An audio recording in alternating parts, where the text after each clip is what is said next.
తల్లిపాలు తాగి రొమ్ముగుద్దడం అనాలా, లేకపోతే రాజకీయ అవకాశవాదం అనాలా, ఏమైనా అనుకోవచ్చు. ఇప్పుడు ఎన్టీఆర్ గారు చనిపోయారు, చంద్రబాబు గారు నివాళులు అర్పిస్తుంటారు కదా. అలాగే ఇటు పక్కన రాజశేఖర రెడ్డి చనిపోయారు, మరొక వైపున వాళ్ళ కొడుకు అయినటువంటి కొడుకు కూతురు ఇద్దరు కూడా నివాళులు అర్పిస్తుంటారు కదా. అక్కడ బాలకృష్ణ అల్లుడు వీళ్ళందరూ నివాళులు అర్పిస్తుంటారు కదా. ఎందుకు? తమకి జీవితాన్ని ఇచ్చారు, రాజకీయ జీవితాన్ని, సినీ జీవితాన్ని ఇచ్చారన్నట్టు. అట్లాగే ఇప్పుడు గాంధీ గారికి నివాళులు అర్పిస్తుంది గాంధీ ఫ్యామిలీ. ఎవరు? సోనియా గాంధీ, రాహుల్ గాంధీ, ప్రియాంక గాంధీ వాద్రా, వీళ్ళందరూ. మరి అసలు ఆ గాంధీ పేరు నిజంగా గాంధీ గారి వాళ్ళు వచ్చింది వీళ్ళకి? గాంధీ గారి కుటుంబమా?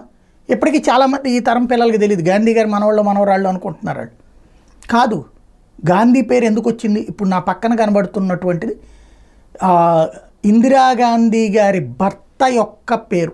ఆయన సమాధికి ఉన్నది ఫిరోజ్ జహంగీర్ గాంధీ.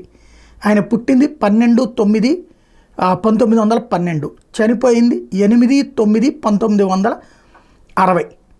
అంటే ఆయన పేరు చివరున్న గాంధీనే ఈ గాంధీలకు ఉన్నటువంటిది. ఇప్పుడు ఇవాళ 10వ తారీఖు, నిన్న 9, మొన్న 8. ఎవరమన్నా ట్వీట్ చూసామా అక్కడ ఫిరోజ్ గాంధీ గారికి నివాళులు అర్పిస్తూ, లేదా ఆ సమాధి దగ్గర పుష్పగుచ్చాన్ని ఇవ్వడం కానీ చూసామా?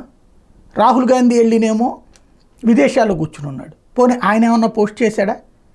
మరి ఇక్కడ వీళ్ళు నీతులు, విలువలు, వలువలు, సిద్ధాంతాలు చెప్తుంటారు, అదే తేడా.